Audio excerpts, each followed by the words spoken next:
yang di sini bisa ditampilkan ya. Bukan lagu Bagai Topan Dunia, tapi kau temanku, temanku. Kau temanku, temanku, kita selalu bersama. Seperti mentega, seperti mentega dengan roti. Dengan roti. Kau temanku, temanku. Kau temanku, temanku, kita selalu bersama. Seperti celana, celana dengan baju. Dengan baju.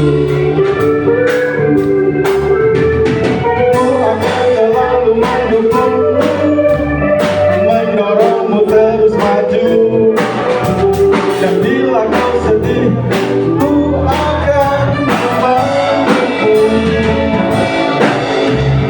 Kau temanku, temanku, kita selalu bersama.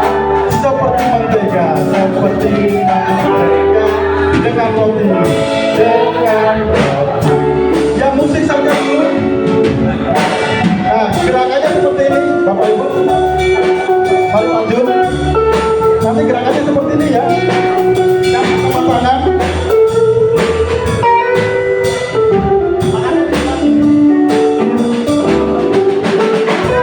Jadi gini, kau temanku, tuh temanku, kita selalu bersama. Seperti mentega dengan roti. Ya, sekali lagi. Kau temanku, kau temanku, tuh temanku, kita selalu bersama. Seperti celana, seperti celana dengan baju. Ku akan selalu menunggu, ku akan selalu menunggu. Dan bila kau sedih, ku akan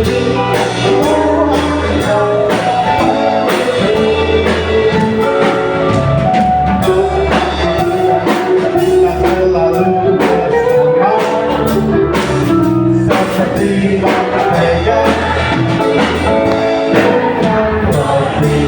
Ya, tunggu. Saya melihat masih belum ada yang berpasangan. Ya. Jadi mungkin Pak Tulus bisa dengan Pak Bendahara, begitu. Ya, mungkin Pak Ihsan Tulus bisa dengan Pak Bendahara. Ya. Yang belum ada pasangan, mari melihat kanan kirinya dan berikanlah pasangan kepada yang belum ada. Maksudnya begitu, ya maksudnya begitu, bukan pasangannya sendiri, ya. Ada yang belum ada pasangannya, maksudnya laki-laki dengan laki-laki, gitu ya, dengan wanita dengan wanita, begitu ya.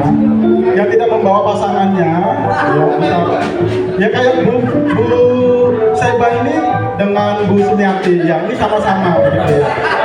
Gitu. Jadi senasib gitu ya. Jadi seperti ini ya, begitu ya. Nah, kan lama mungkin ya kita berkeluarga suami istri tidak pernah berpelukan. Mungkin kita dengan berpelukan. Kalau temanku, kita selalu bersama. Seperti mentega, seperti mentega.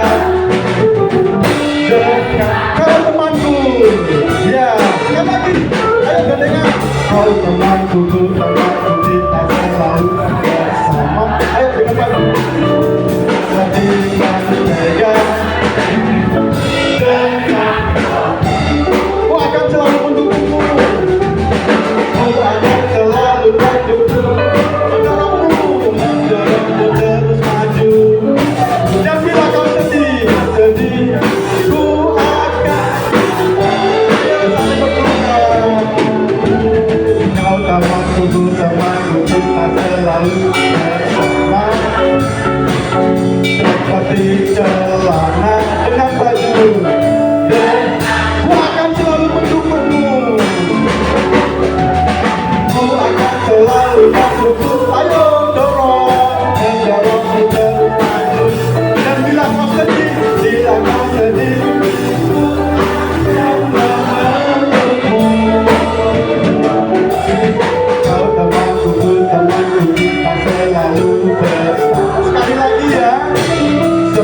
mentega dengan roti.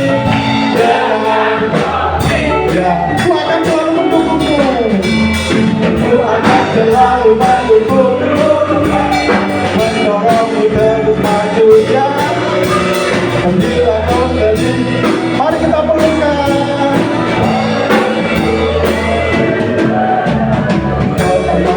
Temanku kita selalu bersama, seperti celana dengan baju seperti mentega, seperti mentega dengan roti, seperti celana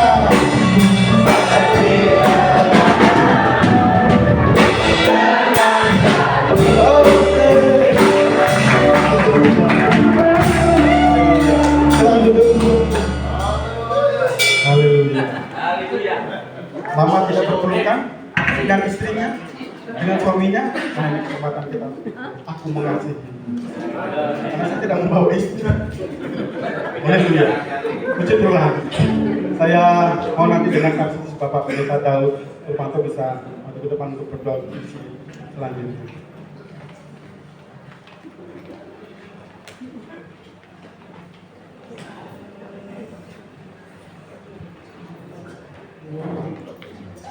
Mari kita sama-sama berdoa. Kembali hati kami mengucap syukur kepada Tuhan oleh karena kasih pemurah-Mu.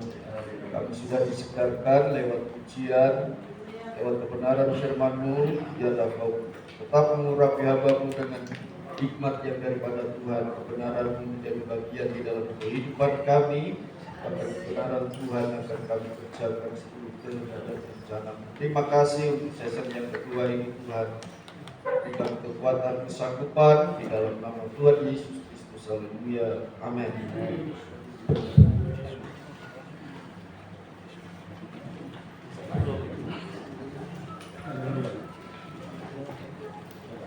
Mari katakan haleluya. Haleluya. Tepuk tangan, katakan haleluya. Sesi 2 ini khusus buat suami istri ya, yang gak ada pasangan kita doakan supaya 5 tahun lalu istri saya dipanggil Tuhan dan 3 tahun lalu saya menikah lagi dan second marriage itu jauh lebih sulit ya. Nikah kedua itu jauh lebih sulit. Saya sekarang lagi ditunggu sama Adi Offset untuk menulis buku ya, second marriage, nikah kedua. Saya punya pandangan begini, kalau istrimu mati jangan cari pengganti karena nggak ada gantinya. Dia hanya satu, nggak ada dua. Kalau nikah lagi itu namanya new season, hidup dengan orang yang baru ya, pakai cara pandang yang baru juga. Yang lama itu nggak mungkin bisa dilupakan, tapi direlakan harus proses. Sama kalau suamimu mati jangan cari pengganti karena nggak ada orang kayak dia hanya satu. Kalau nikah lagi berarti orang yang baru dan harus pakai cara-cara baru juga. Beberapa hari lalu istriku berkunjung ke kuburan almarhum suaminya. Biasa aja, saya juga biasa aja. Karena bagaimanapun kan almarhum suaminya itu papa anak-anaknya.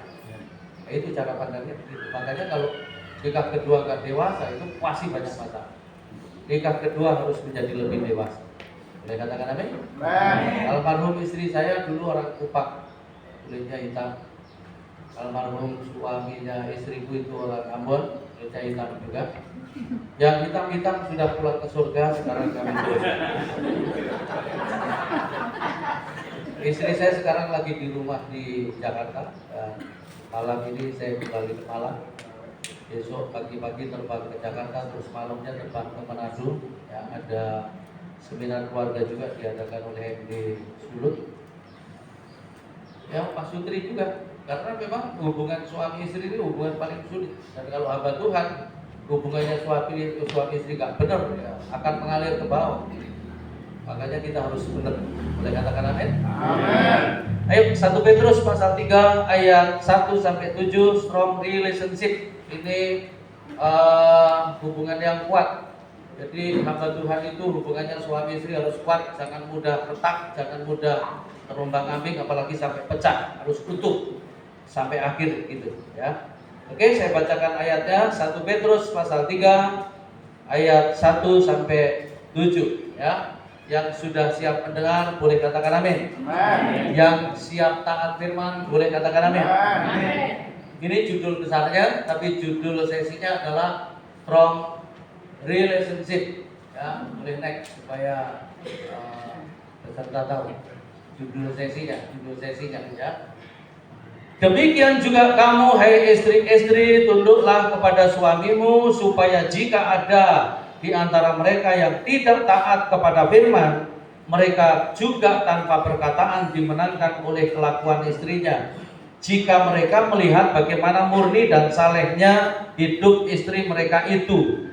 Perhiasanmu janganlah secara lahiriah, yaitu dengan mengepang-epang rambut, memakai perhiasan emas, atau dengan mengenakan pakaian yang indah-indah, tetapi perhiasanmu ialah manusia batiniah yang tersembunyi dengan perhiasan yang tidak binasa, yang berasal dari roh yang lemah lembut dan tentram, yang sangat berharga di mata Allah. Sebab demikianlah caranya perempuan-perempuan kudus dahulu berdandan, yaitu perempuan-perempuan yang menaruh pengharapannya kepada Allah. Mereka tunduk kepada suaminya, sama seperti Sarah taat kepada Abraham dan menamai dia tuannya. Dan kamu adalah anak-anaknya jika kamu berbuat baik dan tidak takut akan ancaman. Demikian juga kamu hai suami-suami, hiduplah bijaksana dengan istrimu sebagai kaum yang lebih lemah. Hormatilah mereka sebagai teman pewaris dari kasih karunia, yaitu kehidupan, supaya doamu jangan terhalang. Supaya doamu jangan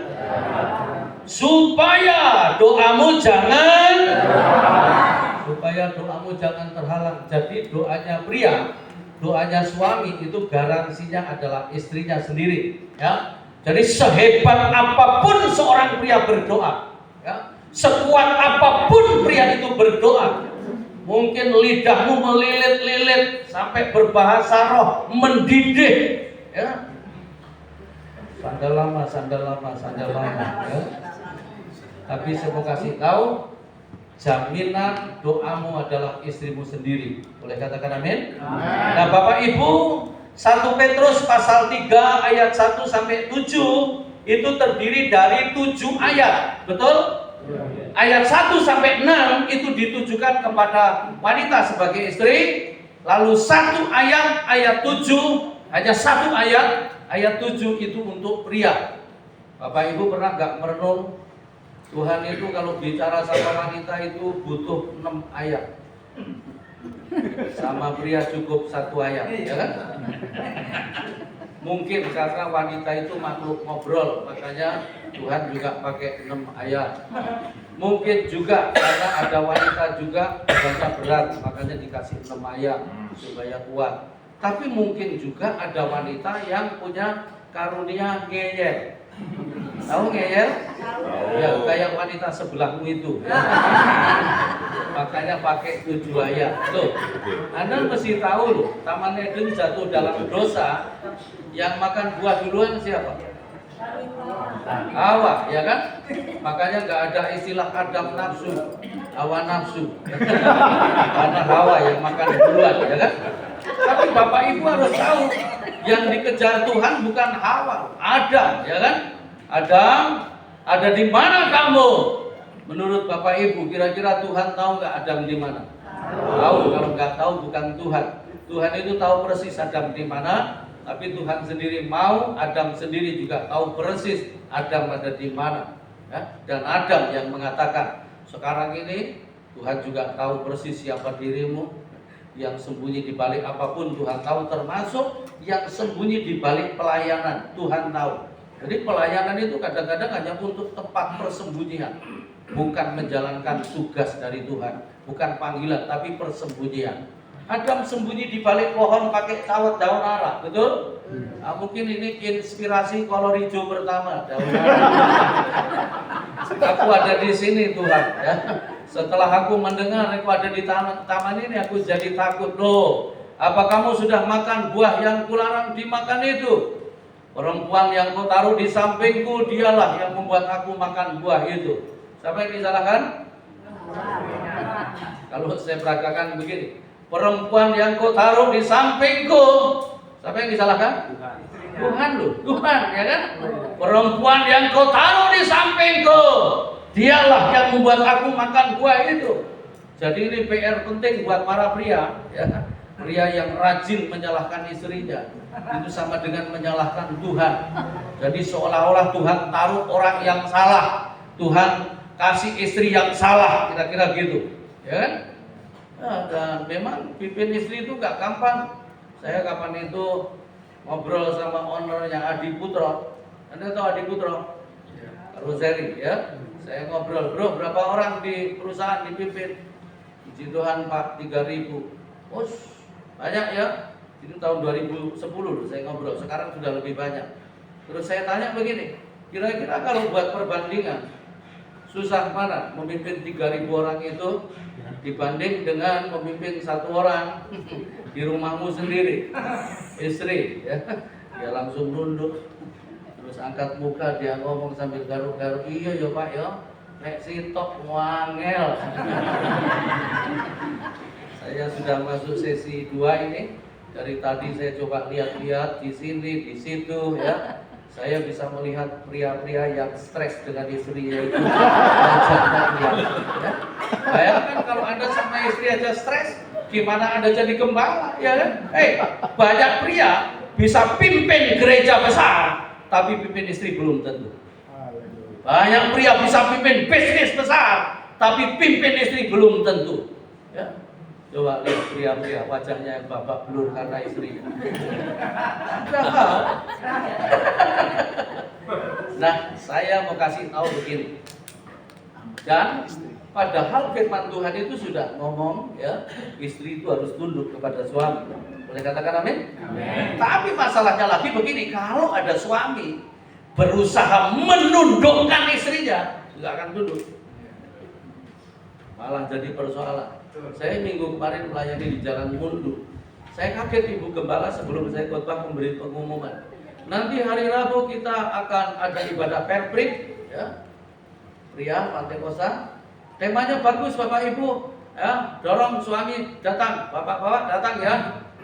Temanya itu suami yang diinginkan istri. Suami yang diinginkan istri. Saya naik mimbar, saya ngomong begini. Waduh, kalau seandainya saya sempat, saya pengen ikut. Karena saya pernah tanya istriku setelah 20 tahun menikah. Aku coba tanya istriku begini, Ma, Papa ini sudah jadi suami idaman belum? Istriku jawabnya begini, proses. Ya kan? Karena apa? Saya mau kasih tahu, nggak ada satu suami pun, nggak ada satu orang pun suami bisa menjadi yang diinginkan istri. Ada.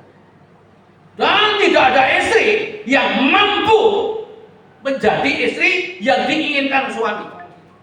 Ukuran yang jelas itu adalah harus menjadi istri yang diinginkan Tuhan, suami yang diinginkan Tuhan. Maka kalau ini menjadi diinginkan Tuhan, ini menjadi diinginkan Tuhan, keinginan Tuhan terjadi dalam rumah tangga itu. Nah, kalau rumah tangga ukurannya keinginanmu, itu yang merusak. Boleh katakan amin? Amin. Bilang sebelahmu, pantesan. Karena Anda kan nuntut keinginanmu kan?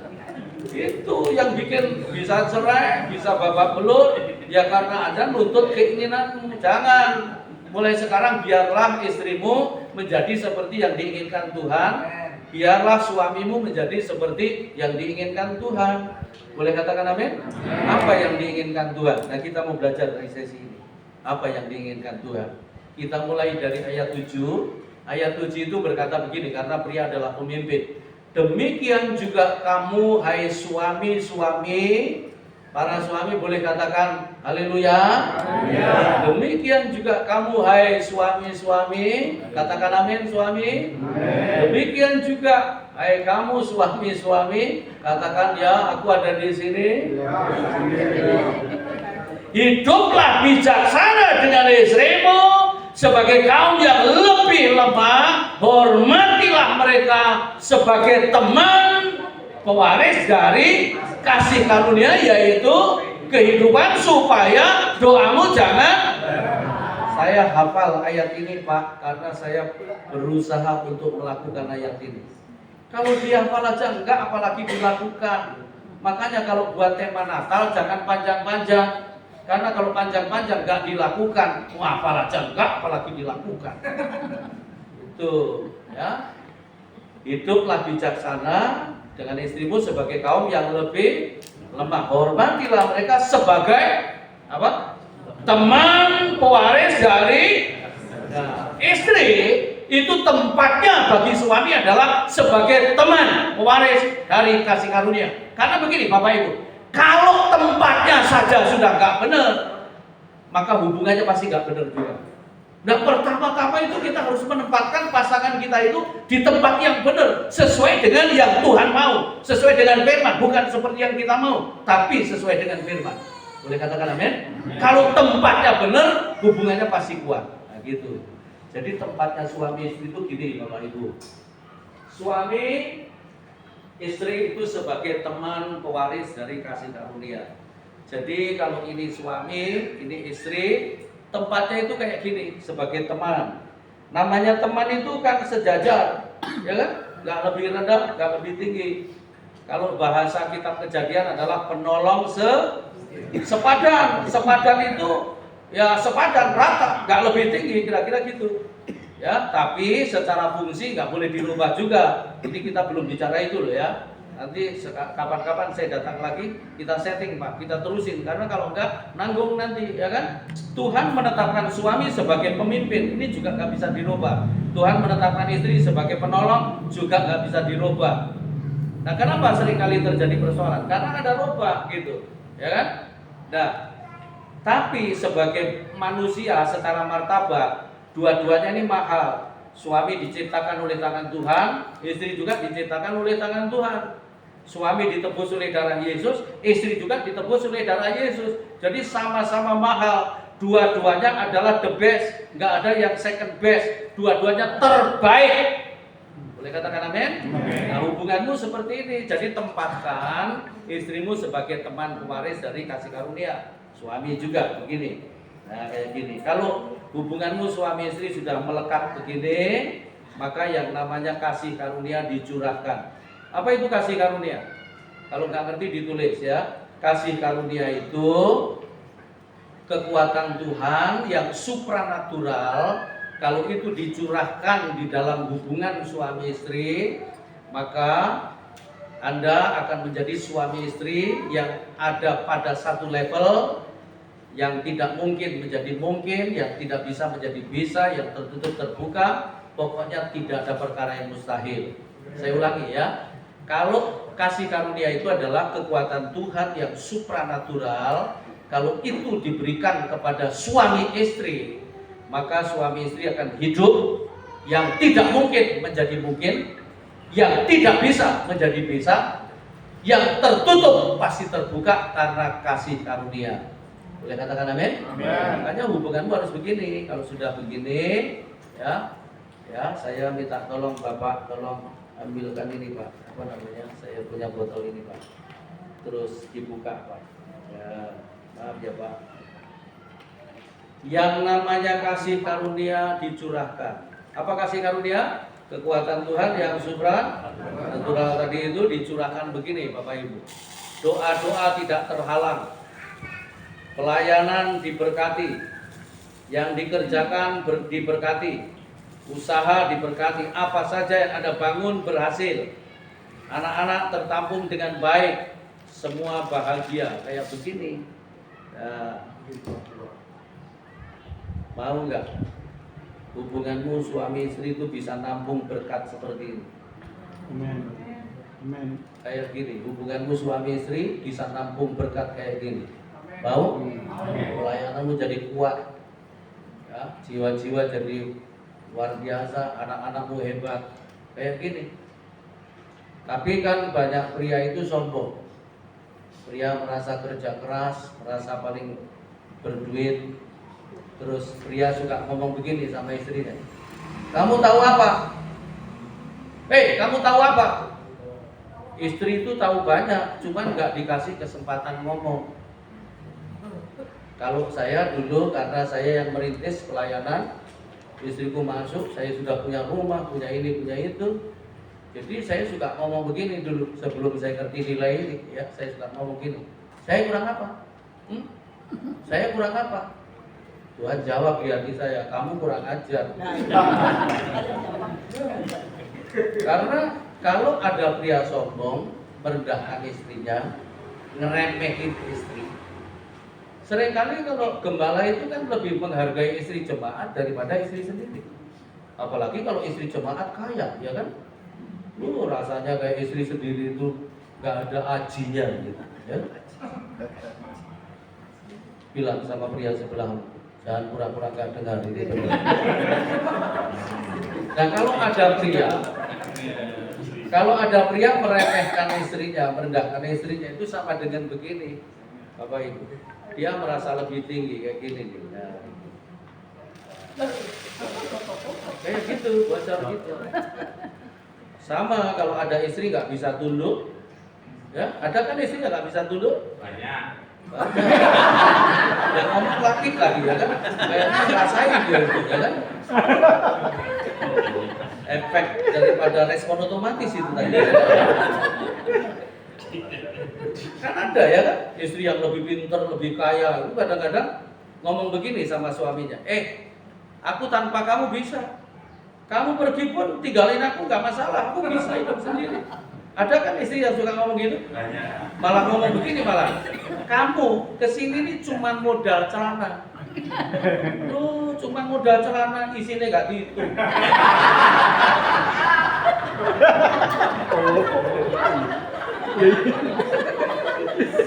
Yang penting isinya itu ya. Baru komen. Nah kalau ada istri nggak bisa tunduk, sama begitu juga, dia merasa lebih tinggi. Nah, gitu juga. Jadi gini loh Pak Ibu, Bapak Ibu sekarang begini ya, cara memandangnya berkat itu gini. Kalau berkat itu turun ke rumahmu, itu berkat keluarga. Bisa lewat suami, bisa lewat istri. Jadi yang dipakai Tuhan, jangan sombong. Ya. Suami yang kenalannya banyak orang kaya, kan banyak pendeta begitu. Jadi semua berkat masuknya lewat suami, tapi Tuhan melihatnya juga sama istrinya juga. Kalau hubungan itu suami istri nggak berkenan, nggak turun itu berkat. Jadi mulai sekarang ingat ya, kalau dapat berkat bukan untukmu sendiri, tapi berkat keluarga. Boleh katakan amin? Nggak boleh sombong. Terus kalau bertengkar terus, kan ada suami istri yang bertengkar terus, tidak ada hari tanpa bertengkar. Kalau bertengkar terus begini, nah gitu. Di sana tuh. Kalau tidak sepaham begini. Pesan ya buat jemaatmu, nikah itu syarat mutlak, Tuhannya harus sama. Kalau Tuhannya beda begitu, Tuhannya harus sama. Gereja boleh sama, maksudnya gereja boleh beda, tapi Tuhan tidak boleh beda. Amin. Orang GPDI ya nikah sama orang GKJ nggak apa-apa, nanti anaknya oekomene namanya. Kita percaya ya kan? Mau orang GPDI, mau orang GKJ, mau orang GPIB, mau orang apa lagi? Ya, manuke podo Pak. Amin. Ayo kita bangun rumah tangga kita begini ya. Hubungan kita harus begini. Jadi ini artinya Anda nggak boleh geser pasanganmu. suami istri itu belahan jiwa, garwo. Dari ini barang siga, garwo, ya. Sudahlah apapun namanya, pokoknya suami istri itu harus begitu. Boleh katakan amin? Siap untuk melakukan firman? Amin. Ayat 7 dilakukan oleh pria sebagai suami, ayat 1 sampai 6 dilakukan oleh wanita sebagai istri. Ada yang belum nikah, ini buat bimbingan pranikah, jemaat tuh kalau nikah harus pakai ini ya, supaya mereka tahu bahwa nikah itu saya ini ngajar di beberapa sekolah Alkitab ya, sekolah Alkitab online, terus sekolah Alkitab Langon, Malino, Toraja, terus kemudian Bitung, terus kemudian Lampung, ya, Palangkaraya. Ajaran saya adalah visi dan pelayanan dalam keluarga. Kenapa? Karena suami istri keluarga itu kalau nggak satu visi, melayaninya berat. Nah, saya tanya nih sama mereka, menurut kalian menikah itu apa sih? Jawabannya macam-macam, tapi ada satu jawaban dari seorang siswa di sekolah Alkitab Langon. Dia ngomong begini, "Om, ya, menikah itu cari-cari masalah." Ya juga sih, ya juga betul kan? Menikah itu sebenarnya keputusan cari masalah. Loh, saya pikir-pikir kalau saya nggak nikah, saya sudah pensiun, ya kan? Anakku sudah berkeluarga, sudah rumah sendiri. Yang kedua sudah berkeluarga, rumah sendiri. Sekarang nikah lagi, istriku bawa anak 4. Saya mesti kuliahkan juga, yang terakhir, ya kan? Ngurusin anak orang, ya kan? Itu kalau secara dunia. Terus istriku juga gitu, cari-cari masalah. Tadinya bisa diam di rumah bersama anaknya, sekarang kemana-mana dampingi saya. Kan cari masalah, ya kan? Tapi saya ngomong begini sama itu siswa, bukan begitu cara mengatakannya. Mengatakannya begini, menikah itu adalah masuk satu area, semua masalah ada, dan kita harus bertumbuh dewasa lewat masalah-masalah itu. Gitu harusnya. Boleh katakan amin? Jadi tempat kita diuji untuk menyelesaikan masalah yang paling mendasar adalah keluarga. Yang pertama adalah keluarga. Nah, kalau di dalam keluarga saja kita nggak selesai, nggak bisa kita nolong orang lain. Munafik jadinya, ya kan? Ayo kita betulin dulu keluarga kita. Tanggung jawab suami terhadap istri itu ada 2. Ya, ayo next. Oh ini yang pertama. Tolong. Ada 2 tanggung jawab suami terhadap istri. Satu. Ini kayaknya laptop kamu gede banget ini, ya kan? 1, tanggung jawabnya suami adalah bijaksana. Bijaksana, tahan itu tadi. Bijaksana terhadap istri. Boleh katakan amin suami? Ada 2 tanggung jawab suami. 1 adalah bijaksana. Nah, kenapa nggak dilakukan? Karena nggak ngerti. Nah, itu sebabnya saya kasih penjelasan ya. Para pria perhatikan baik-baik, dan wanita tolongin suamimu ya. Bijaksana itu artinya memahami. Memahami itu artinya penuh ngertiin, gitu loh. Jadi yang dituntut ngerti itu bukan istri, tapi suami.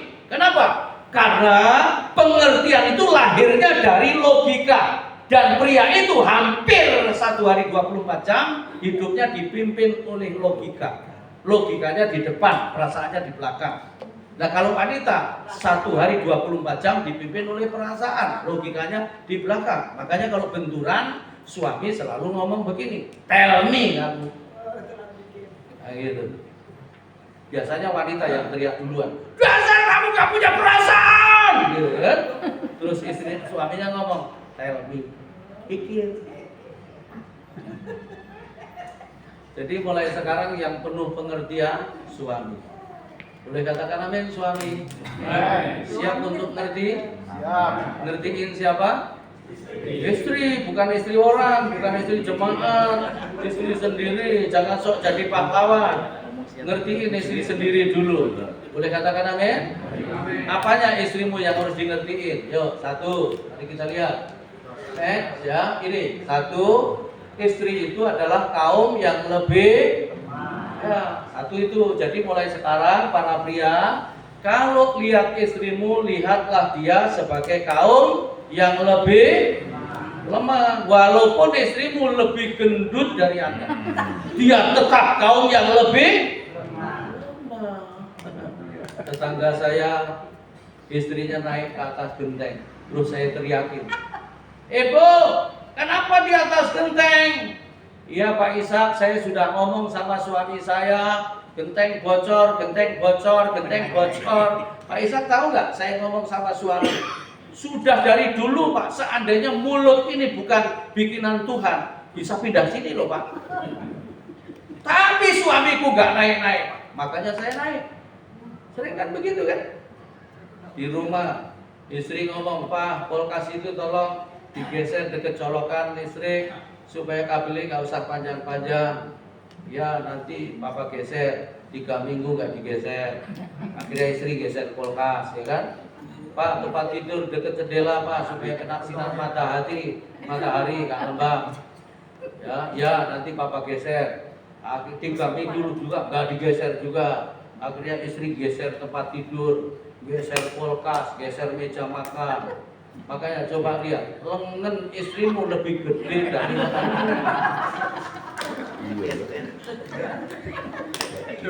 kenapa? Anda nuntut istri cantik gitu, ya kan? Tapi Anda perlakukan istrimu kayak kuli manol banget. Ya mana bisa, nggak mungkin. Ya, saya kapan itu berdiri di satu mall, terus di depan eskalator ada suami istri masih muda turun dari eskalator. Ya, istrinya nenteng tas kresek gede-gede kiri kanan, terus gendong baby. Sementara suaminya cuma pakai ransel kecil sambil main gadget. Saya ngomong sama istriku, "Lihat tuh, pria Sontoloyo." Bapak Ibu, sampai hari ini ya. Sampai hari ini kalau saya jalan sama istriku, selama aku masih bisa bawa, semua saya bawa. Istriku gak akan bawa apa-apa. Ini betul. Karena apa? Ya saya lakukan firman, bukan lakukan apa-apa. Hanya satu yang gak boleh saya bawa, tasnya, ya kan? Kata istriku gak maskulin. Suami itu bukan bos, tapi melayani, boleh katakan amin? Terus 2, istri itu yang kita harus pahami perbedaan. Jadi Anda harus tahu nikah sama orang yang beda. Ya. Suami ingat baik-baik, kalau melihat istrimu harus melihat dengan beda. Gak boleh Anda tuntut seperti yang Anda mau, seperti yang saya katakan. Biar yang penting dia jadi seperti yang Tuhan mau. Boleh katakan amin? Anda tulis yang saya ngomong. Suami yang memaksa istrinya menjadi sama dengan dirinya. Tulis ya. Suami yang memaksa istrinya menjadi sama dengan dirinya, itu sama dengan membunuh potensi dan karakter istri sendiri. Ulangi sekali lagi. Suami yang memaksa istrinya menjadi sama dengan dirinya, itu sama dengan membunuh potensi dan karakter istri sendiri. Biarkan dia beda. Kenapa? Karena memang dia nggak sama kita. Nah kalau mau sama, kenapa dulu nggak nikah sama pria? Nah, tapi mau ngapain, ya kan? Mau main pendungan, tanggung-tanggung gitu.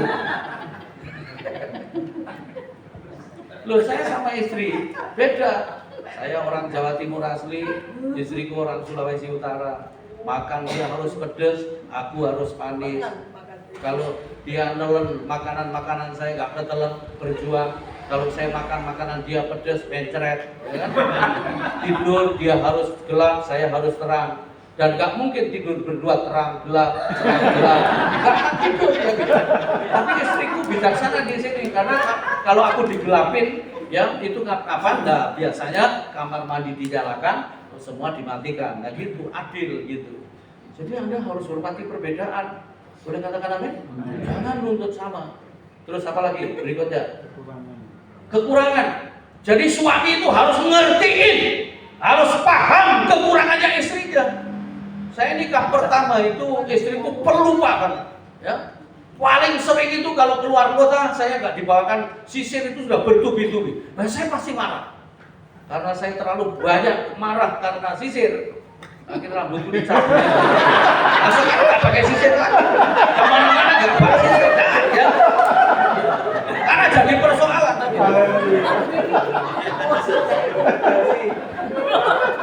Tapi yang saya bisa terima istriku, sekali waktu saya melayani ke Jogja. Nah kali itu istriku bukan lagi lupa bawakan sisir, tapi lupa saya tidak dibawakan pakaian dalam.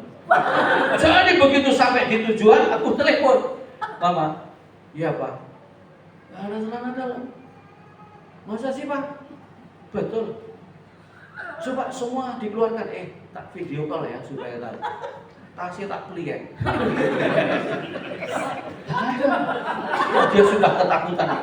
Aduh Pak, minta maaf ya Pak, masa iya Mama dengan sengaja nggak Mama bawain celana dalam bla bla bla. Udah takut dia. Akhirnya saya ngomong, Ma, yaudah nggak apa-apa, yang penting dalamnya aman. Yang penting itu, ya kan? Makanya saya juga rasa aneh itu kalau ada orang melayani harus pakaiannya begini, pakaiannya begini. Pakaian rapi-rapi kalau dilepas di tempat sembarangan buat apa, ya kan?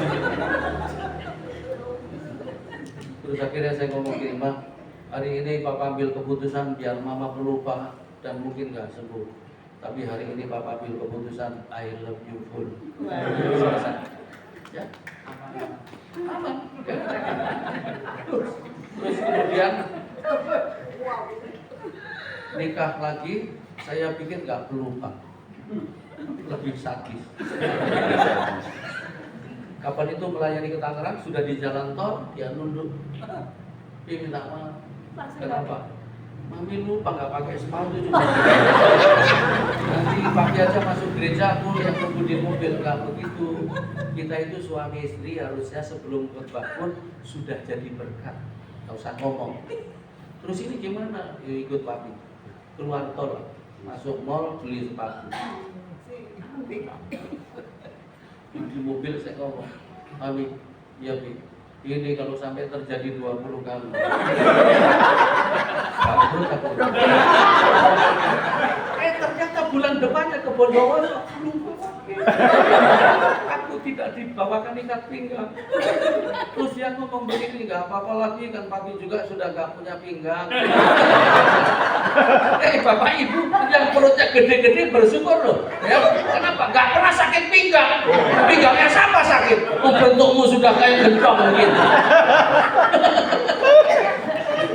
Saya nggak marah loh, saya ngomong sudah nggak apa-apa, papi tetap sayang kamu. Gitu. Tapi luar biasa loh Pak Bu, saya bulan depannya itu dapat ikat pinggang 2 LV sama yang huruf H, Hermes. Dan saya lebih memilih kadang-kadang nggak pakai ikat pinggang karena suwel nih.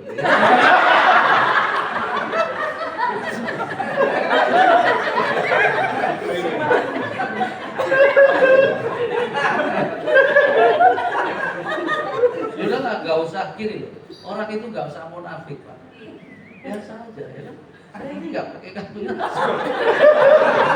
aneh kok. Bukan ketok ya kan. Nggak usah gengsi-gengsi. Aku sudah keliling 15 negara. Tapi ya begini aja. Nggak pakai munafik-munafikan. Sengsara loh orang munafik ya kan.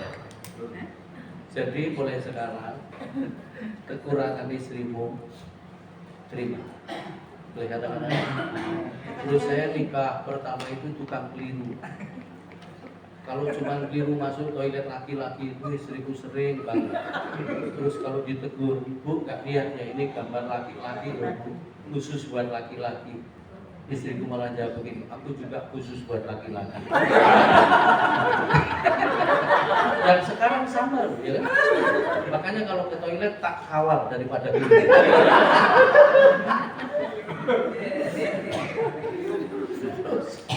Waduh kelirunya pokoknya macam-macam istriku dulu. Yang sekarang ini kapan itu berada di Manado, Halmahera, Ternate, pulang. Selama perjalanan itu HP saya diblokir karena istriku lupa bayar. Terus dibayar tetap diblokir.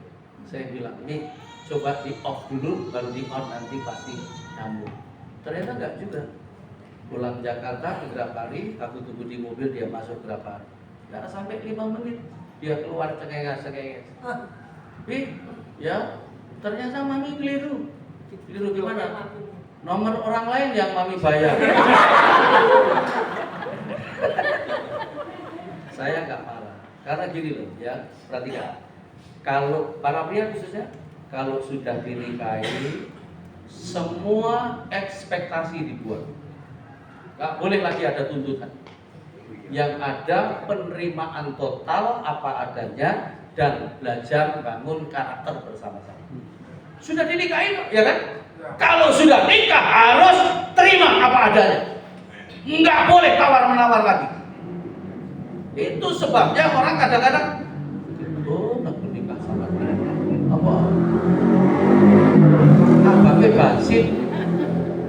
Nikah itu ya saat bapak-bapak itu, Pak. Udah, pokoknya nggak usah ditawar. Amin. Ayo, berikutnya. Apa yang harus dipahami? Saat menstruasi. Jadi bapak-bapak, kalau istrimu mens, Anda harus tahu, ya. Tapi ada juga pria istrinya mens juga diembat juga ada juga. Ada itu ya kan? Jangan dipakai, kasihan. Kenapa? Wah, nanti manukmu keluar berdarah-darah.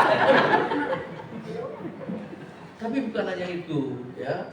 Makanya di gereja itu kan terjadi banyak kejahatan karena ngomongnya terlalu gini, terlalu sok suci. Istri itu kalau lagi mens kan hormonnya naik turun. Nah itu berpengaruh kepada emosionalnya. Jadi naik turun juga. Makanya jangan heran kalau istrimu lagi mens, pagi-pagi nggak ada angin, nggak ada hujan, tahu-tahu merengut. Siang sedikit cekikikan, habis itu merengut lagi. Habis itu cekakakan. Udah kalau sudah begitu tanya, bentuk perhatiannya tanya aja. Kalau saya tanya, lagi men? Iya Bapak. Bisa minta tolong beliin softtek? Oh boleh. Uangnya? Beli softtek. Lupa ukuran nih. Balik.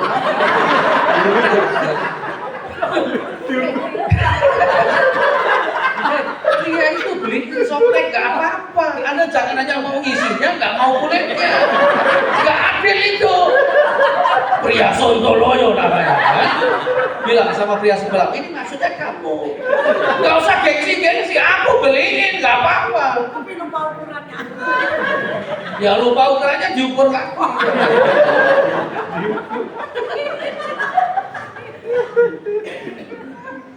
Tapi sekali waktu malah saya ditanya istriku, Papa lagi mens ya? Loh, kok nanya begitu? Papa lagi aneh hari ini. Jadi ya ingat-ingat pria ya, kalau istri mens itu perlu ditolongin juga sampai menopause. Kenapa? Kalau sudah menopause itu bisa minder. Buktikan bahwa Anda mencintai dia. Gitu ya, supaya awet hubungan. Nikah itu nggak main-main Pak, memang keputusan untuk menderita tadi itu. Berikutnya yang kelima, apa? Kebutuhannya. Pria harus tahu kebutuhannya istrinya. Kebutuhannya istri itu banyak, tapi list number one. Kebutuhannya istri nomor satu itu adalah didengar oleh suaminya. Apa? Didengar, ya kan? Gitu. Kenapa? Karena istri itu makhluk ngobrol, istri itu makhluk bicara, gitu. Ya, Bapak sama Ibu nikah sudah berapa lama? 45 tahun. Halo Pak, Pak. 45 tahun ya. Tapi Anda ini pasangan yang klop saya lihat. Dan Bapak memang disediakan Tuhan untuk dianiaya Ibu.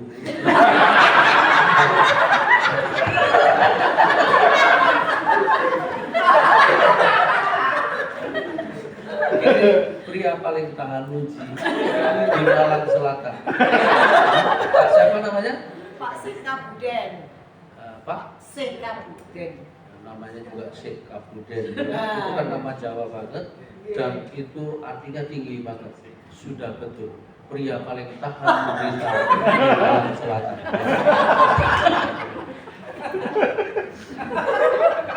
Loh, saya ini lihat wajahmu.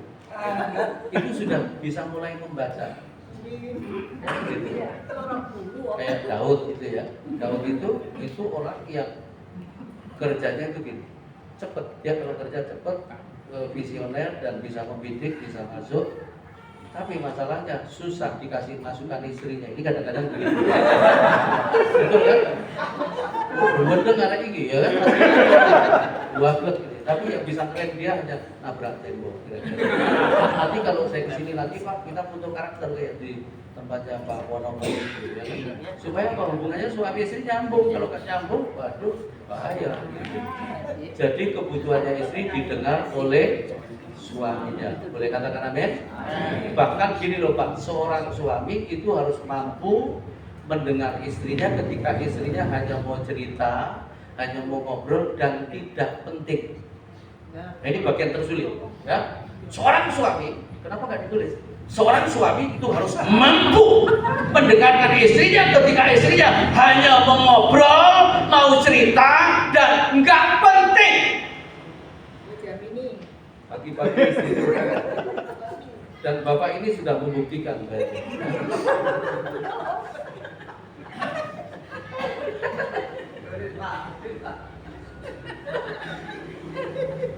Pagi-pagi istriku wajahnya bumel, terus dia ngomong gini, "Pih, aku tadi malam mimpi serem banget kayaknya akhir zaman, bisa nggak dengerin?" "Oh boleh." Tak taruh HP ku tak dengerin. Cerita itu 15 menit lebih dan ada ayatnya lagi dibaca. Terus dia nanya gini, "Kira-kira artinya apa ya mimpi saya itu?" "Anu nih, aku dengar kamu cerita tadi mumet aku dasku sekali. Dan kayaknya mimpimu itu nggak ada artinya." "Oh gitu ya?" "Nggak usah dipikirin." "Oh ya terima kasih, yang penting udah didengar." Gitu. Kadang-kadang istri kita itu nggak butuh jawaban, nggak butuh digului, nggak butuh diarahkan, nggak butuh kasih masukan, cukup didengar. Dia ngomong belajar sakar pede, pokoknya didengar aja. Kadang-kadang ada tingkatan seperti itu, apalagi seumur begini nih ya, ceritanya makin nggak karuan-karuan. Ayo ngaku. Mulai dari nenek moyang sampai neneknya juga. Jadi pokoknya gitu, istri itu butuh didengar. Ya, kenapa? Karena istri makhluk ngobrol. Makanya telepon aja kan beda. Kalau pria sama pria simpel. Itu Pak Ketua kayaknya telepon sama Pak Edi. "Pak, turun, sebentar lagi nyampe." Selesai ya kan? Nah kalau wanita nggak bisa begitu. "Halo juga. Apa kabar? Luar biasa." Yes. "Ini siapa ya? Ayo tebak siapa." Kalau wanita bisa muter-muter itu. Masa sih lupa, betul aku lupa. Aduh, 3 hari lalu kita ketemu di mana? Di mall. Mallnya di mana? Di lantai 3. Lantai 3-nya sebelah mana? Di lantai 3 itu ada konter listrik merek ini. Aku di sebelah kanan. "Kamu pakai baju apa?" "Kuning." "Bawang hitam, sepatu hitam juga. Rambut sebahumu Mbak, sedikit saya cat kuning juga." "Oh iya baru inget nih suara kamu. Kamu Leni ya?" "Betul, 15 menit baru betul." Udah gitu masih nyambung lagi.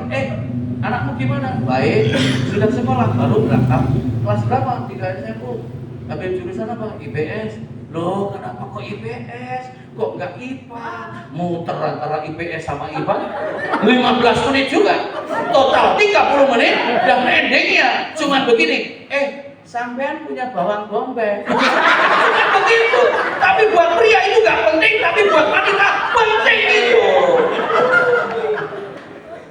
Pokoknya para pria dengerin istrimu ya. Yang sudah pernah ikut pria jadi boleh ikut tangan. Banyak juga. Yang nggak ikut juga banyak. Survei terakhir di Kota Praha ditemukan, ya, seorang wanita itu seorang pria itu satu hari butuh bicara 7.000 kata. Ya. Tapi seorang istri satu hari 15.000 kata. Kita nggak ada separuh. Tapi masih ada rekor tertinggi wanita juga, ibu mertua. Ibu mertua itu satu hari butuh bicara 19.800 kata. Jadi kalau di rumahmu masih ada ibu mertua, berarti untuk 2 wanita itu saja sudah 35.000 kata. Ditambah anakmu telu wedok kabeh. Tapi pria harus dengar. Kenapa? Karena pria itu juga gini. Wanita itu Tuhan taruh yang namanya intuisi. Itu untuk nolong suami.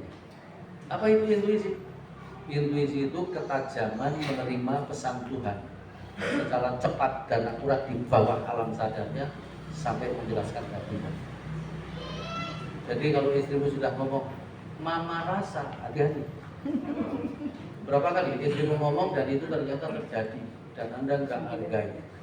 Mulai sekarang suami hargai kalau istrimu ngomong. Para pria boleh katakan amin. Ya, sekarang tanggung jawab pria suami yang kedua, menghormati istri. Menghormati itu apa sih? Oke, saya tulis tapi kayaknya nggak jelas ya di belakang. Saya bacakan, Anda tulis. Menghormati itu belum. Yang tadi dulu saya bacakan dulu. Menghormati itu artinya menghargai. Gitu. Menghargai itu artinya menempatkan di tempat semestinya, yaitu nomor 1. Ini menurut Tuhan tadi, ya. Jadi bukan menurut siapa-siapa, menurut firman. Istri itu harus ditempatkan di tempat nomor 1 bagi pria, harus begitu. Menghormati artinya menghargai, menghargai artinya menempatkan di tempat semestinya, yaitu nomor 1. Sekarang prakteknya next, tolong. Istri harus menjadi lebih penting dari 1 teman-teman. Ya, kenapa? Karena banyak istri sakit hati karena suaminya terlalu banyak teman. Teman mancing, akhirnya mancing masalah. Ya? Emosi. Teman main bulu tangkis. Wah ini ya kan? Senin bulu tangkis ke sana, Selasa bulu tangkis ke sana, Rabu bulu tangkis ke sana. Pokoknya tiap hari bulu tangkis. Sampai lupa bulu istrinya. Jadi gini loh, kan supaya istrimu itu gak benci teman-temanmu, makanya prioritasnya harus benar. Boleh katakan amin? Jangan terlalu banyak teman yang gak berguna gitu ya. Terus kemudian berikutnya, istri harus menjadi lebih penting dari hobi. Hobi boleh, tapi jangan sampai hobimu itu geser istrimu. Ya, ada pria kalau pulang kerja istri sudah nunggu di depan pintu, berharap dikasih salam, terus dipeluk, selamat sore mama, dicium. Harusnya lakukan itu loh Pak pria itu kalau pulang dari mana-mana. Saya lakukan itu. Ya, selamat sore, peluk, cium. Ini enggak. Cuman naruh tas kerjanya ke istrinya langsung menonong ke halaman belakang rumah. Gitu ya kan?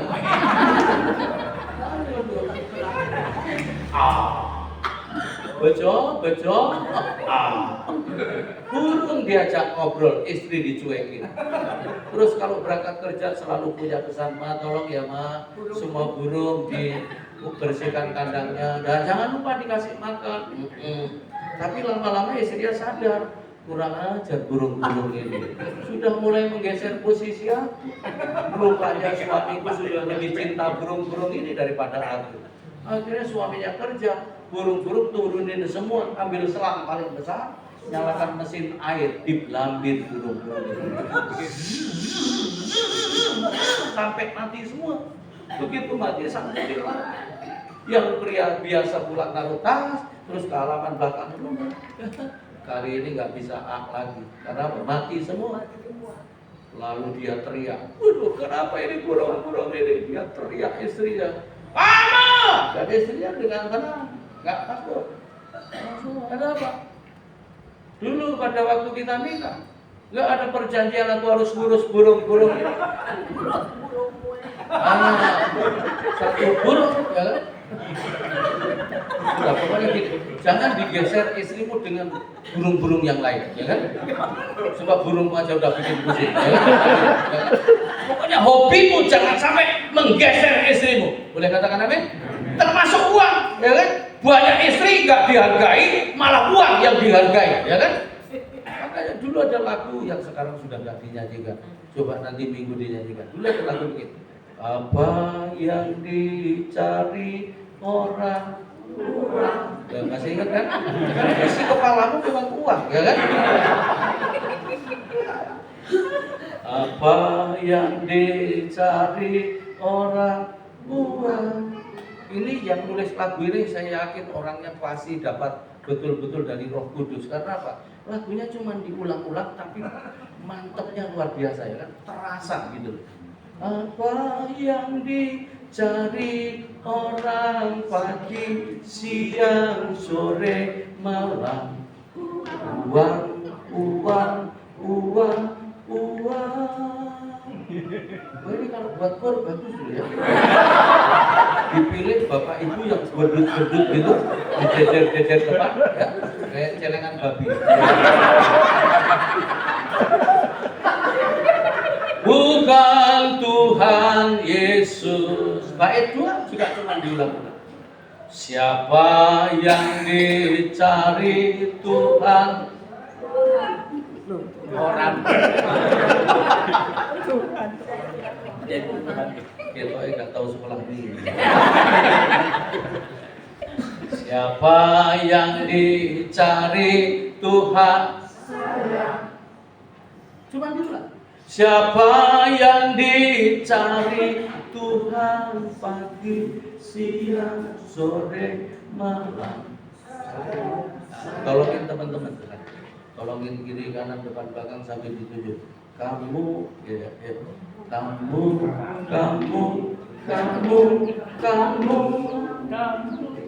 Terus pelototin sambil katakan begini. Yang mata duit.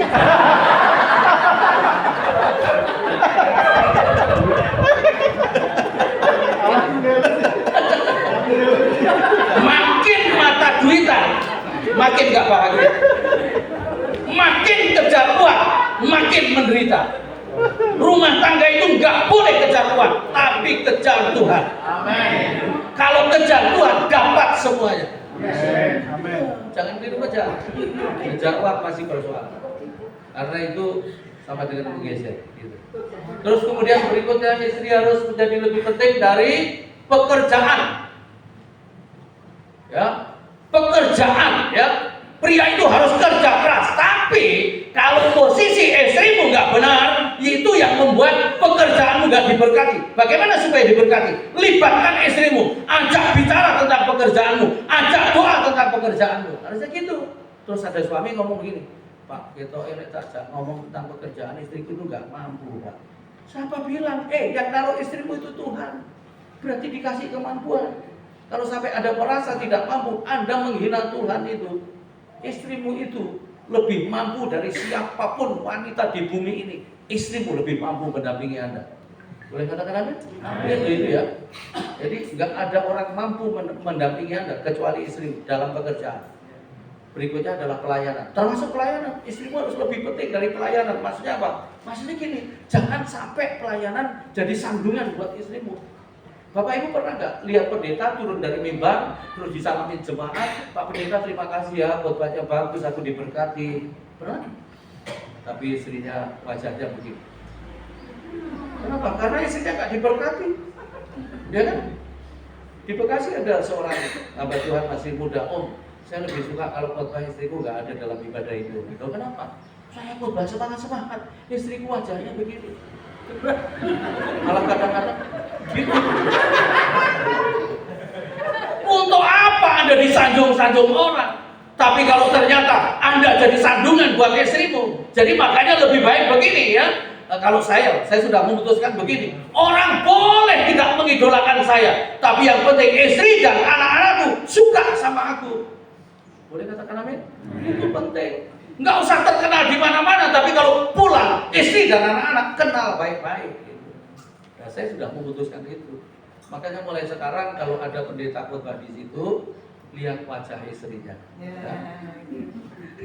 Kalau istrinya juewek, nah itu berarti dalam penderitaan. Ya. Terus yang terakhir, istri harus menjadi lebih penting dari apapun dan siapapun setelah Tuhan.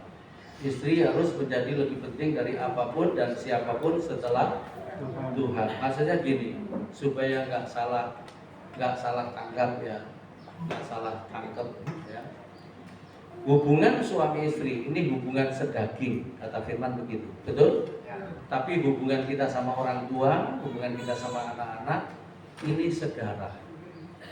Nah kalau dagingnya robek, darahnya pasti tertumpah. Makanya supaya gak tumpah, dagingnya ini harus utuh, kira-kira begitu. kalau membangun keluarga yang kuat, hubungan suami istri harus dapat prioritas yang benar. Ya, gitu. Pak Sekretaris, Anda jadi anak orang tuamu itu bukan pilihan, ya? Anak-anakmu juga bukan pilihan, tapi istrimu, ya, siapa namanya istrinya? Ibu Ruth itu adalah pilihan. Dari 32 pacarmu yang lalu, nah itu 32 atau 42? 35. Pilihan, ya. Jadi mulai sekarang kalau lihat istri, pilih pilihan. Dan pilihan harus dihargai. Kalau nggak dihargai pasti bermasalah. Sekarang tanggung jawab istri. 1 ayat 1 sampai 6. Tanggung jawab istri itu yang pertama adalah tunduk. Tanggung jawab istri terhadap suami itu 1, tunduk. Nah, karena nggak ngerti makanya nggak dilakukan, ya. Tulis ya, yang saya ngomong ini karena nggak kelihatan, ya. Kayaknya kalau dibesarin kelihatan. Tunduk itu ini tunduk di sini menggunakan kata hupotasso, bahasa Yunani. Ya, itu kalimat yang paling atas itu tunduk di sini menggunakan kata hupotasso yang artinya titik 2, artinya taat. Taat atau patuh. Hupotasso itu artinya taat atau patuh atau penuh hormat karena firman Tuhan. Jadi hupotasso itu artinya taat atau patuh atau penuh hormat karena firman Tuhan. Jadi istri itu harus taat, harus patuh, harus penuh hormat terhadap suaminya karena firman. Istri boleh katakan amin? Amin. Berarti seorang istri seumur hidup tidak boleh kehilangan rasa hormatnya terhadap suaminya. Tapi ada juga istri ngomong begini, mau hormat gimana Pak? Loh kenapa memang? Suamiku culun. Lah suamimu culun aja anakmu 5, gimana kalau gak culun? Nah makanya begini, apanya yang harus dihormati seumur hidup seorang istri terhadap suami? Satu begini, sosoknya, itu yang kalimat yang panjang itu kayaknya nggak begitu kelihatan ya, bulan ya. Yang harus dihormati itu satu adalah sosoknya sebagai pria, sosok sebagai pria yang di dalamnya ada otoritas Tuhan. Jadi istri itu cara memandang suami begitu, satu sosok pria yang di dalamnya ada otoritas Tuhan. Sosoknya dulu, bentuknya dulu, fisiknya dulu. Gitu. Saya punya teman satu angkatan, orangnya kecil. Terus di sekolah Alkitab itu suka dikerjain sama temennya. Dia kayaknya aslinya Malang Selatan juga. Sekarang di Malang Utara. Sekali waktu mau nikah, saya kaget dia dapat orang Batak yang tinggi besar, atletis, badannya. Istrinya lebih visioner saya lihat, lebih cekatan, lebih berani. Terus saya tanya, istrimu baru apa? Sinaga. Biasanya orang Batak kalau dinikahin orang yang bukan Batak itu minta marga. Terus saya pakai marga apa ya supaya cocok? Kamu pakai si ular putih supaya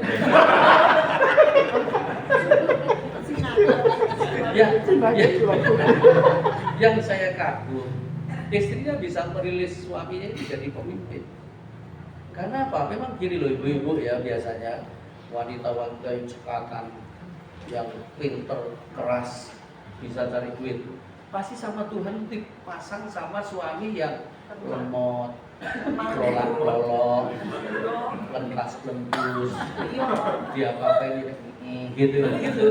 Sampai istrinya nggak sabar, ini loh Pak, lama banget sih ini. Ini anaknya apa bojone?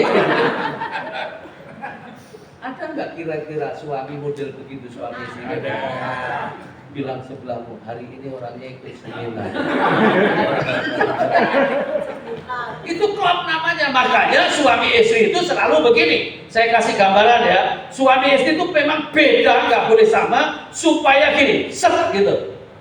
Ya, sinergi. Tapi sinergi yang gagal itu menjadi jauh. supaya nggak ada jiong, yang ada karena nggak bisa sinergi. Jadi yang pertama, ibu-ibu hargai sosoknya suami. Jangan dipaksa dia menjadi seperti seorang wanita. Dia adalah pria. Amin. Lu ada loh istri yang paksa istrinya kayak wanita. Suami nganter anak renang, pesannya itu begini. Papa, nanti anak-anak ini sebelum renang ya digosok pakai krim sunblock supaya enggak belang begitu keluar dari air. Terus sambil renang diawasin terus, jangan sampai minum air kolam renang. Loh, memang ada pria membiarkan anaknya sendiri minum air kolam renang, ya kan? Terus setelah renang jangan pulang dulu ya, dimandiin yang bersih, keramas 2 kali. Ini handuk si kecil, ini handuk si besar ya. Setelah keramas, mandi semua selesai, jangan langsung pulang ke kantin dulu, kasih makan. Kalau nggak ada makanan lain, mie ya. Yang penting perutnya hangat. Setelah selesai makan, pulang ya, pulang. Terus tolong mampir ke toko buah tropis, beli buah ini sekian kilo dibagi 2. Separuh dibawa ke mami, separuh bawa pulang. Tolong sambil ke rumah mami, mampir ke toko bakpo, beli isi babi, isi kacang, isi monyet, isi anjing. Itu telinga pria sudah keriting. Kenapa bulat ngomongnya itu, ya kan? Ya, kayak ibu kayaknya ini orangnya, ya kan? Keriting gitu, ya kan? Oh enggak ya?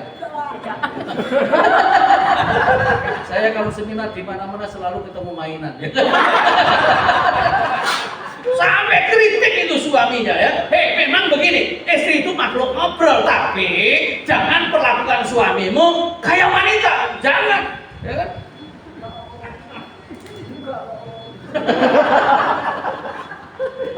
Pak Ketua nanti tolong dikonseling ini ya. Terus dua. Apa itu yang kedua itu? Hormati kepemimpinannya. Hormati kepemimpinannya. Tuhan itu kalau memasang pas banget ya. Ya ini tadi contoh ibu ini aja ya. Ibu ini lebih cekatan, lebih berani, lebih cepat. Tahu? Tahu dari Itu bapak saya, Om. mana? Pak Sifannya. Oh. Ada berapa biji cuma?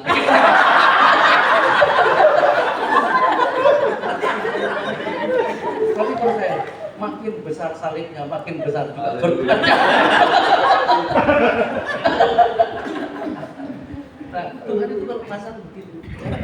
Saya kepemimpinan saya adalah kepemimpinan yang komunikatif. Tapi ada kayak Pak Edi ini orang merah. Nanti kapan-kapan kita butuh karakter Pak supaya bagus ya kan, supaya karena orang itu beda-beda caranya gitu. Tapi seorang istri harus tetap hormati kepemimpinan Tuhan. Kenapa? Ingat ya, tulis yang ini dan ingat yang ini.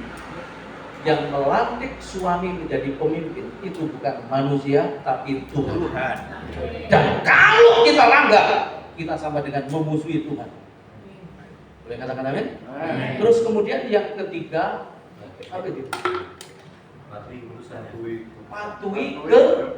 keputusannya. Nah, tapi saya banyak juga suami yang nggak bisa ambil keputusan, ya kan? Kan ada begitu. Anak tanya begini, Pak, boleh renang? Tanya mama. Pak, boleh nonton? Tanya mama. Pak, boleh main ke rumah teman? Tanya mama. Akhirnya anak begini. Kalau tanya apa-apa pasti jawabannya tanya mama. Langsung ke mama. Ya, buang-buang waktu. Nah, begitu keputusan pindah ke mama, kepemimpinan pasti pindah ke mama. Kalau sudah kepemimpinan pindah ke mama, maka begini Pak. Pria itu punya otoritas namanya proteksi, itu kayak gini. Terus kalau ada istri tunduk itu kayak ditopang begini. Kayak payung jadinya. Tapi kalau keputusan kepemimpinan pindah ke istri jadi kebalik begini. Nyungsang balik gitu. Makanya akhirnya berantakan, anak sulit diatur, anak sulit dinasehati, berkat gak maksimal, anak nakal, tomboy, banci, itu berasal dari rumah tangga yang kepemimpinannya pindah ke istri. Sebab itu istri, sehebat apapun Anda, selama masih ada suami, serahkan setiap keputusan bukan istri, tapi suami. Istri yang suka ambil keputusan di belakang suaminya, itu sama dengan merusak berkat-berkat rumah tangga. Saya ulangi sekali lagi. Istri yang suka ambil keputusan di belakang suaminya, itu sama dengan merusak semua berkat yang sudah diatur oleh Tuhan.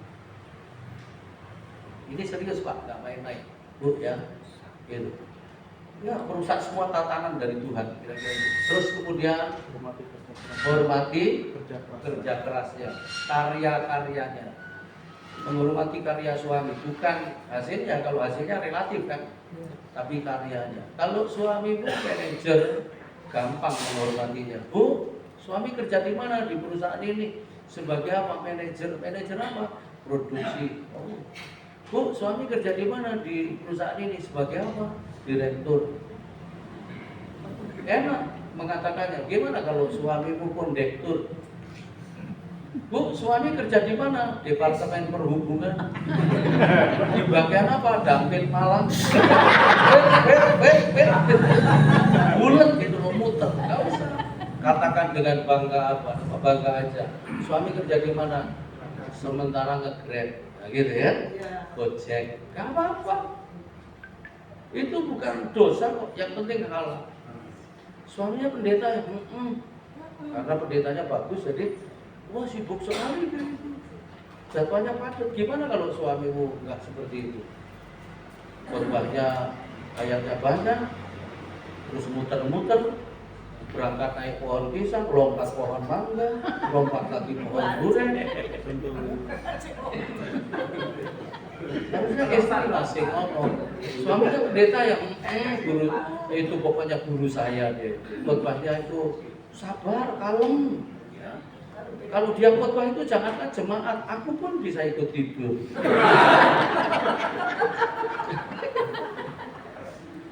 Pokoknya support yang dikerjakan suami. Boleh katakan apa? Terus yang terakhir, hormati apa? Kebutuhannya. Kebutuhan suami apa? Seks nomor satu. Ya. Jadi makanya ibu-ibu masalah seks ini jangan dihukum. Kenapa? Loh, karena ada banyak ibu-ibu itu menghukum suami bolak-balik mens, masak sebulan mens 3 kali di kantor.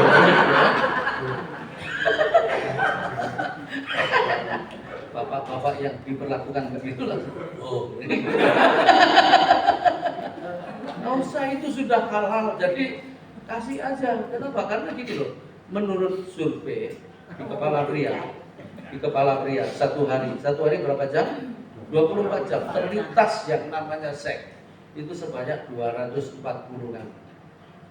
Ya, satu hari berarti kalau dipotong tidur dibagi-bagi ketemunya setiap 4 menit di kepala pria terlintas yang namanya seks. Bayangkan kalau pria terpisah sama istri 3 hari aja berarti sudah 240 kali 3 720, ya kan? Ini saya terpisah sama istri seminggu, ya. Yang kalikan 10 hari berarti 2.400, ya kan? Nah, sementara istri terpisah 10 hari, di sini juga nyimpen 15.000 kali 10, ya kan? Berarti 24.000, ya kan? 240.000. Nah, begitu ketemu, itu biasanya istri pengen lepas isi hati, plong, semua diceritain. Pria di sini juga kembut. Nah itu. Pengennya bukan lepas isi hati, lepas celana. Nah gitu. Harus begini. Yang urgent, yang dulu. Gitu. Kira-kira seks sama cerita urgent mana? Nah makanya begitu ketemu harusnya wanita nggak usah neko-neko, berdiri depan pintu kamar terus nyanyi, ya kan? Nah, gitu. Selesaikan yang ini dulu supaya ceritanya manut gitu ya kan. Loh ini serius Bapak Ibu ya. Loh pria itu gak boleh pisah lama-lama sama istrinya. 10 hari aja sudah 2.400. Kalau ditambah lagi ngeliat daster dijemur, itu bayangannya sudah kemana-mana. Itu baru daster, apalagi ngeliat katok dijemur, wah itu tambah pingsan dia ya kan.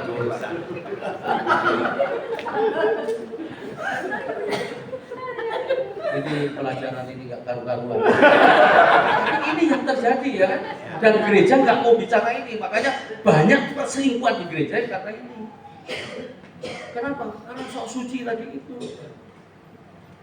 Dan pilihan GPD Gak banyak yang mau ngomong-ngomong begini. Karena apa? Jaga mulutnya supaya suci. Suci telek kalau begitu. Suci itu justru.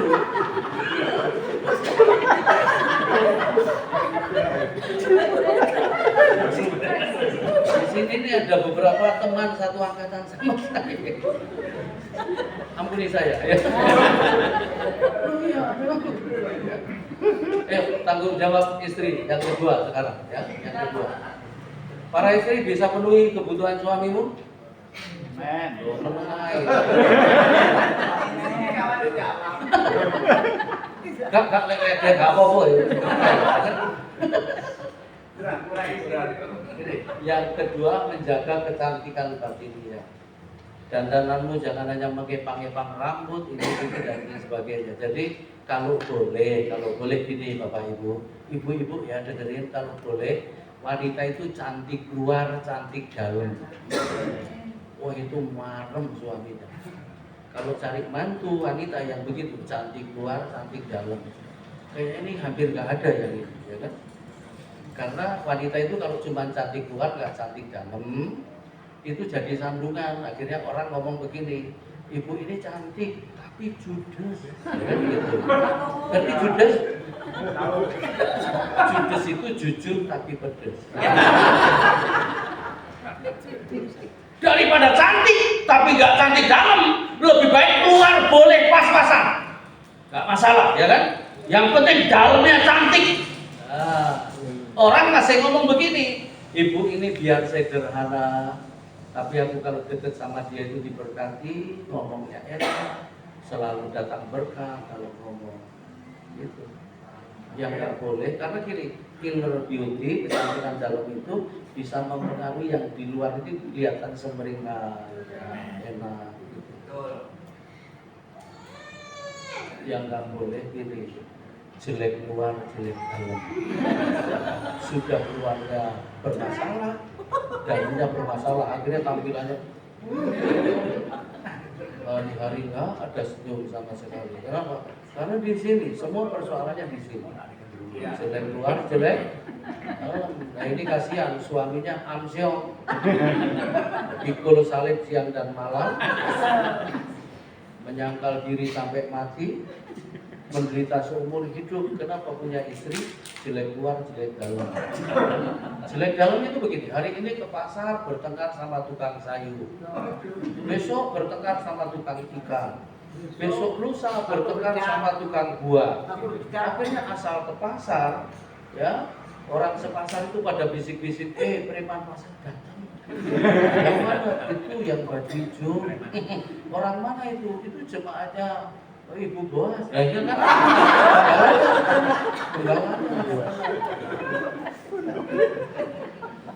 Terus kalau di gereja bikin acara Natal, Paskah, KKN, selalu ada masalah dan orang selalu punya kesan begini. Kalau bikin acara pasti ada masalah ya. Dan yang masalahnya itu selalu ibu ini. Yang selalu bikin persoalan di setiap acara pasti ibu ini. Ya, ibu mana? Yang ini. Yang mana? Ibu ini. Yang mana? Yang sekarang tersinggung. Kalau itu enggak, itu bertengkar karena itu troublemaker, ya kan? Pulang dari pasar, naik dokar, bertengkar sama kudanya. Loh, sama kuda kok bertengkar? Ya kan? Kuda ngisik itu loh dipersoalkan.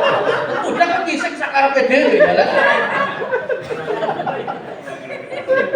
Jadi pada persoalan kuda ngisik, melok ngisik bisa. Itu jelek luar, jelek dalam itu gitu. Itu jelek dalam jadi. Jelek luar sekali waktu saya KKR terus tumbang tangan. Kalau ada yang jatuh biasanya yang jatuh yang didoakan. Ini saya yang hampir jatuh. Tumbang tangan di atas kepala seorang ibu masih muda, gebres begitu, baru rambutnya itu. Ampun opo ini. Belum ada wanita seperti itu. Rambut bau gak ramah-ramah. Daster 4 hari sekali baru ganti, bau bawang, bau cabai, bau terasi, pokoknya papasan sama dia pecel Madura. Memang ada pecel Madura. terus kalau tidur bau minyak kayu putih terus, sampai suaminya nggak bisa membedakan apotik sama kamar, masuk apotik ke kamar, masuk kamar di apotik. Kenapa? Dua-duanya bau minyak kayu putih. Kenapa? Istrinya masuk angin terus, kalau pagi buang anginnya menggetarkan jiwa. Terus, sampai suaminya ngomong bobol, sama tembak sana. Ibu-ibu dandan ya, dandan ya. Ibu-ibu yang alisnya sudah dibabat habis. Kalau tidur pakai alis juga ya. Jangan sampai nanti suamimu lupa. Ini kelapa apa kepala ini. Tapi dari semuanya itu, yang penting adalah inner beauty. Kecantikan dalam, boleh katakan amin? Karena ini akan memberkati banyak orang. Apa kecantikan dalam itu? Ini satu adalah roh yang lemah lembut dan tenteram. Jadi di dalam dirinya ibu-ibu, bapak-bapak enggak, ini hanya wanita ya. Di dalam dirimu itu ditaruh roh yang lemah lembut dan tenteram. Tinggal ibu-ibu begini, mau dibikin on atau off, nah gitu. Kalau on pasti terjadi lemah lembut ya, dan tenteram gitu. Tapi kalau di off kan pasti yang terjadi sebaliknya. Jadi kalau ada wanita ngomong begini, aku biar begini, mulutku begini, hatiku sebenarnya nggak seperti itu. Tai kucing. Yang mulutnya itu ya hatinya itu. Kalau orang lemah lembut kok mulutnya banyak anjing, nggak mungkin ya kan? Bilang sama wanita sebelahmu, jangan pura-pura gak dengar.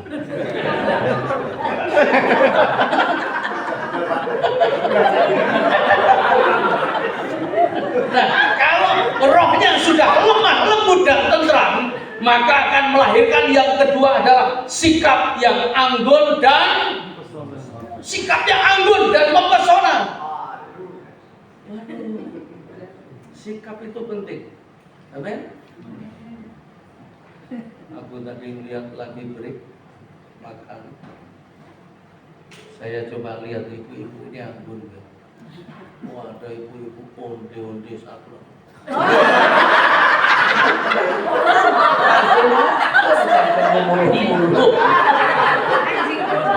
Nanti makan siang kita lihat. Makan sambil nyemprot. Loh, ada wanita seperti itu ya kan?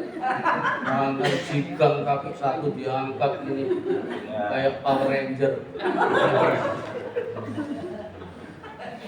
Yang anggun gitu loh. Ya, makan sendok masuk gak bunyi. Pak Klotek kamu.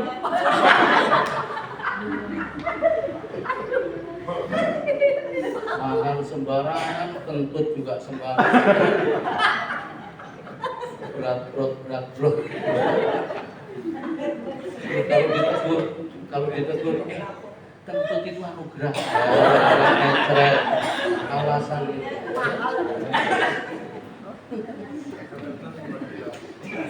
Yang anggun. Di Banyuwangi ada seorang ibu, kalau bertengkar sama suaminya lari manjat tiang listrik, nangkring di atas. Istriku sampai ngomong, ini pegawai PLN. Kalau enggak kadang-kadang nangkring di atas pohon jambu setengah hari, enggak turun. Enggak tahu suaminya lama.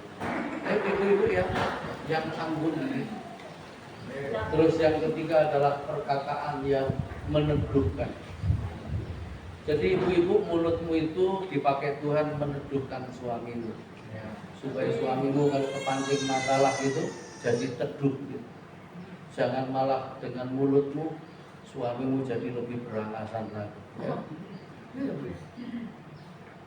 Berikutnya perilaku ya, jadi nggak boleh jadi sandungan. Ibu-ibu, apalagi ibu-ibu gembala, kelakuanmu harus menjadi lebih kuat daripada perkataan. Boleh katakan apa? Yang terakhir, pelayanan yang rela. Sebab ada banyak istri pelayanannya nggak rela, ngomong begini. Kayak tak pikir-pikir suwe-suwe aku bukan kayak istri tapi kayak babu. Nah, itu nggak rela berarti. Ya kan? Melayani suami ditaruh di meja, ambil botol, ambil sendok, suaminya dikentongin.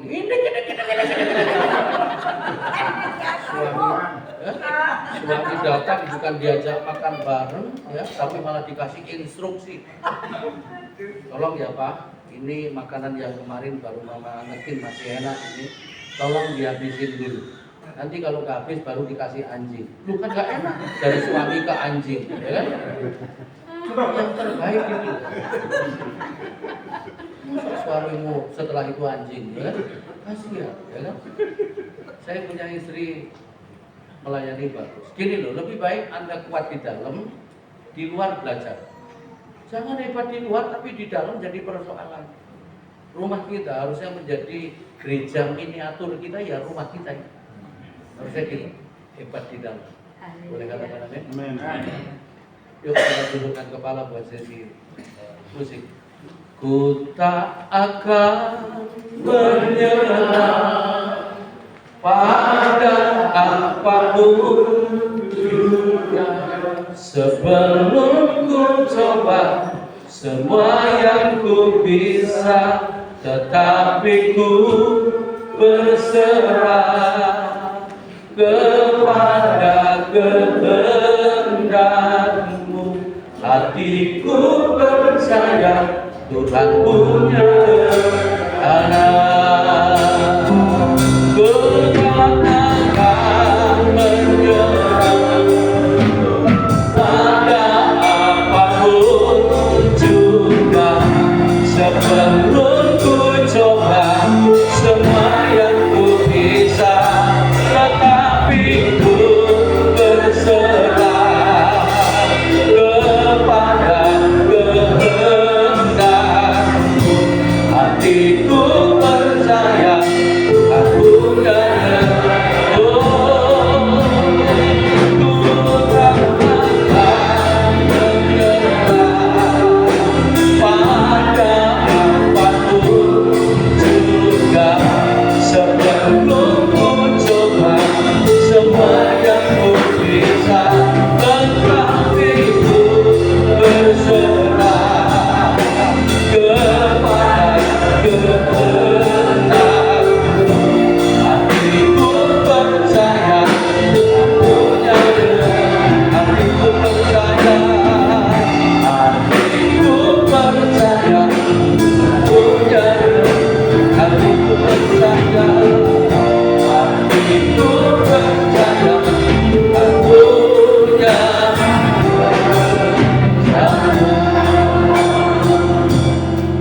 Semua tutup mata. Mari kita datang kepada Tuhan apa adanya. Tidak usah dikemas, tapi apa adanya. Siapa di antara Bapak Ibu semua tutup mata? Para suami, Anda yang merasa selama ini Anda tidak bijaksana terhadap istri, Anda kasar. Tidak ada yang buka mata, semua tutup mata. Hanya orang yang berani terbuka yang akan disembuhkan. Hanya yang mengaku yang akan disembuhkan. Dan kalau Anda tetap kasar, Anda tidak bisa menghormati istri, itu yang membuat perjalanan rumah tanggamu tertatih-tatih sampai hari ini. Siapa yang merasa bahwa selama ini Anda kasar terhadap istri, Anda tidak menghargai, tidak menghormati dia, Anda justru merasa lebih hebat, Anda tidak mengorangkan dia. Ada yang kasar, tidak bijaksana terhadap istri, boleh angkat tangan, saya doakan dari sini. Semua tutup mata, nggak ada yang buka mata. Karena kalau enggak, itu yang membuat pelayananmu terkatung-katung, terkatung-katung. Jangan merasa lebih hebat. Saya mau kasih tahu, saya sudah melewati ini. Hidup dengan istri itu memang sulit, tapi tanpa istri jauh lebih sulit. Itu sebabnya jangan pernah tidak menghargai istri. Ada yang kasar sama istri, boleh angkat tangan. Dan mari kita bertobat bersama-sama. Bapak, aku berdoa khusus buat saudara-saudaraku yang mengangkat tangannya kepadamu. Mereka ini pria-pria yang luar biasa, tidak lebih buruk daripada yang lain, tapi mereka justru merasa butuh Tuhan. Biarlah setiap tangan yang diangkat kepadamu, ulurkan tanganmu dalam nama Yesus. Tuhan beri kemampuan mereka untuk melakukan firman. menjadi suami yang bijaksana terhadap istrinya, menjadi suami yang menghormati istrinya, menempatkan istrinya sebagai teman pewaris kasih karunia, yang menarik berkat turun, yang membuat semua berhasil. Itu sebabnya setiap tangan yang diangkat kepadamu, taruhkan hatimu di hatinya, supaya dia bisa mencintai istrinya seperti engkau mencintai. Dia bisa menghargai istrinya seperti engkau menghargai. Dalam nama Yesus, Tuhan pulihkan. Terima kasih Bapak. Turunkan tangan, letakkan dua tanganmu di dada dan taruh istrimu dalam dadamu, menjadi orang nomor satu dalam hidup. Jangan digeser dengan apapun. Terima kasih. Para istri dengerin baik-baik. Siapa di sini merasa bahwa Anda adalah istri yang tidak tunduk kepada suami? Anda gagal tunduk kepada suami, Anda merasa lebih bisa, Anda tidak puas dengan kepemimpinan suami. Kalau itu Anda, ibu-ibu boleh angkat tangan. Kalau itu Anda, saya doakan supaya apa? Kalau Anda tidak berubah, Anda sama dengan merusak berkat yang disiapkan Tuhan. Terima kasih Bapak. Itu lihat Tuhan, ibu-ibu yang mengangkat tangannya kepadamu, dia butuh Tuhan, dia butuh Engkau Tuhan. Taruhkan hatimu di hatinya supaya dia mampu mencintai suaminya, menghormati suaminya, tunduk kepada suaminya sebagai pemimpin, sebagai otoritas yang ditaruh oleh Tuhan. Biarlah setiap ibu-ibu yang angkat tangan hari ini diberkati, dipulihkan, dan nama Tuhan dipermuliakan. Terima kasih Bapak, terima kasih. Mari kita berdiri dan bergandengan tangan. Suami istri boleh bergandengan tangan. Yang datang sendiri, letakkan dua tanganmu di dadamu. Terima kasih Bapak, terima kasih. Terima kasih Tuhan. Aku doakan Tuhan supaya suami istri hari ini dipulihkan, hubungan mereka diberkati, supaya mereka mampu menjalankan rumah tangga mereka sesuai dengan firman Tuhan. Tuhan terima kasih, kami doakan supaya mereka bahagia, rumah tangga mereka diberkati, apapun yang mereka kerjakan akan lipat kali ganda Tuhan berkati. Terima kasih Bapak, sesi ini berakhir tapi hidup kami akan terus berjalan. Biarlah kami pegang firman ini menjadi gaya hidup kami, nama Tuhan dipermuliakan. Kami kembalikan pujian hormat hanya bagimu. Dalam nama Yesus kami sudah diberkati. Haleluya, haleluya, haleluya. Mari katakan amin.